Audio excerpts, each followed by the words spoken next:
بسم الله الرحمن الرحيم. السلام عليكم ورحمة الله وبركاته. maanta waxaan meeshaan ku sameyn doonaa haddii uu Ilaahay yiraahdo 10 taxane ah oo aan ka sameyn doono AutoCAD-ka kaas oo aan ugu talagalay dhammaan ardayda Soomaaliyeed khaasatan ardayda barata kulliyadda injineeriyadda sababtoo ah software-ka wuxuu aad muhiim u yahay ardayda barata kulliyadda engineering-ka. marka haddii ay tahay midka aad u baahneed ama case-kaaga uu ahaa case-kan kusoo dhawow casharadeeda. waxaan rajeynayaa inaad waxyaabo fara badan aad ka heli doonto haddii uu Ilaahay yiraahdo. marka waxaan ka bilaabi doonaa shay horta marka ugu horeeyo software marka la bilaabayo waxa ugu horeeyo loo baahan yahay in la ogaado waxay tahay interface. waxa la yiraahdo horta interface waxa loo yaqaanaa horta barxadda meeshaan hadda idiin muuqato sida u jeediin waxa waaye waa AutoCAD interface. marka gudaha u geli doonaa haddii uu Ilaahay yiraahdo. sida hadda idiin muuqato waxa waaye waa kana AutoCAD-keena hadda saan baa kusoo kacsanay. koley wax dhiba ma keenayso AutoCAD-ka nooca aad isticmaaleyso adiga. aniga hadda waxaan isticmaalayaa AutoCAD 2016, adiga hadda isticmaaleyso AutoCAD 2013, AutoCAD 2017 ama AutoCAD 2005 oo kale. hadba taas waxay ku xiran waa isku mid commands-ka wax saas kama duwano intooda badan. marka waxaan u baahanaa marka ugu hore horta inaan ogaano software-ka markaan soo kicino waxyaabaha uu ka kooban waxyaabaha meesha saaran oo dhan waxa loo yaqaano iyo waxay qabtaan insha Allah intaan ka gaarna sameyn doona haddii uu Ilaahay yiraahdo. horta waxa ugu horeeya inaan ogaano u baahanaa waxay tahay calaamadaas meesha ku taalo oo eeda ah waxa ay tahay waxa loo yaqaanaa waxa waaye application menu. application menu-gana waxa waaye waa meesha wax kasto software-kaaga soo galo aad ku save gareysatid ama wax hore ku save gareysana aad dib u soo kicin kartid. sidaa ku soo naanay software kasta nooc uu doon ha noqdo uu leeyahay application menu. marka ku soo dhawaada casharadeena aad u mahadsantihiin. maanta waxaan ka bilaabi doonaa haddii uu Ilaahay yiraahdo qaybtan oo loo yaqaano drawing area ama meesha wax lagu sawiro laga helo.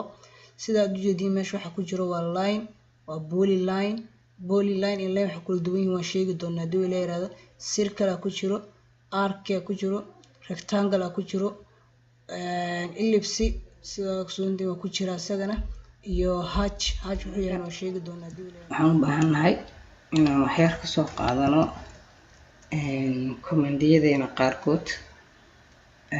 line oo kale u baahanahay inaan sawirno sida hadday hore nagu soo sheegayna line-ka laba si baa lagu heli karaa ama waa inaan halkan ka soo doorto oo aan saan u sameeyo ama inaan command-iga ku qoro line caadi ah. okay hadda way active gareysay line-keygii waxaan u baahanahay inaan sawiro line waa kaas line-ku uu sawiran yahay.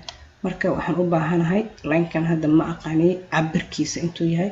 marka haddii aan u baahanahay inaan sawiro line cabirkiisa aan aqaano waxaan ku dhufanaa line-kun baa soo active gareyna. marka adiga cabirka aan u baahan oo kala gelina kaba soo qaad hadda 30 mitir oo kale. okay waa kaas hadda line-kan cabir uu leeyahay cabirkiisa oo waa aqaanaa aniga geliyay. okay marka waxaa kaloo jirto sida hadda idiin muuqato line-ka marka aan sawirayo wuxuu wataa dhibco yar. dhibcahaas marka waxaa keen waa polar mode wax la yiraahdo. marka polar mode-ka waa kan halkan ku yaalo waa kaasa. haddii aan iska off gareeyo ama aan iska dansho wax oo isoo dhibco ay saaraya ma lahan. dhibcahaas hadday ka maqan yihiin waxa waaye line-kaaga si straight ah ma sameyn karaysid. marka waxaa aad iyo aad u habboon inaan markasta uu ku furnaado si line-kaaga oo la raaci karto straightkiisa ama horizontal ahaado ama vertical ahaado whatever you like waad ka sameyn kartaa. ujeedaa hadda okay hadda kale daawan line-kan xir waxaan kaloo dhihi karaa anoo hadda saan isku xiri karo waxaan sameyn karaa si intern leeyahay markaas aan isku xiray. okay marka waxaan u baahanahay in aan sameyno line-kii anagoo isticmaalayna dana ortho mode-ka. ortho mode waxa la yiraahdaa waa baashaas waxay ku ogolaanaysaa laynkaaga inuu laba xagal bis ku taagnaado, sida xagasha oo 0 degreega ama xagasha 90 degree. labadaas xagalood wax ka dhexeeya kuma istaagi karto, sidaas unbay kuu noqonay. igama ogolaanayso inaan si kale u dhigo oon xagal gelsho. marka waa kaasa. waxaan isku daynaynaa inaan sawirno haddana line anagoo isticmaaleyno angle. kaba soo qaad linekeenu waa kana, hadda waa wadanaa linkan waa kan. linkeyga koowaad waaba kan ka soo qaad. waxaa u baahanahay inaan gelsho xagal. xagalka markaa u baahanta marka inaad geliso, marka hore waxaad sameynaysaa cabirka aad rabto linkaaga inuu noqdo aad gelinay. cabirka markaad geliso kabacdi waxaad taabanaysaa tab, waxaad gelinaysaa xagasha aad rabto inuu kaco. kaba soo qaad 35 degree uu kacaa. okay, linkeyga hadda waa kaasa oo xagal 35 degree uu kacsan yahay. okay, qaybtan waxaan ku baran doonaa sida loo hagaajiyo ama loo habeeyo unitska aan isticmaaleyno. okay, marka ugu horeyso waxaa muhiim ah inaad ogaato unit scale-ka aad isticmaaleyso inuu mar walba ahaado 1 to 1.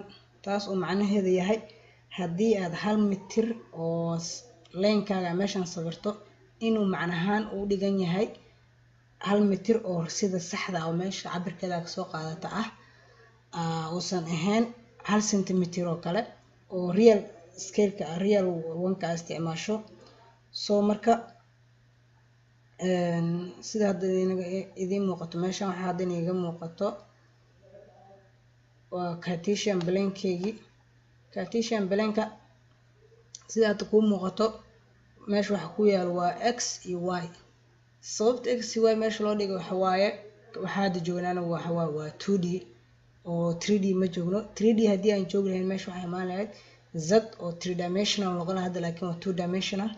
sida hadda idiin muuqato boxka siriska oo dhexda ku jira wuxuu cadeynayaa waa meesha coordinate-keyga uu ka yahay 0,0 ama meesha x-na eber ka tahay y-na eber ka tahay weeyaan. soo marka waxaan hadda isku dayi doonaa inaan xalino ama aan fadhiisino unit factor-keena.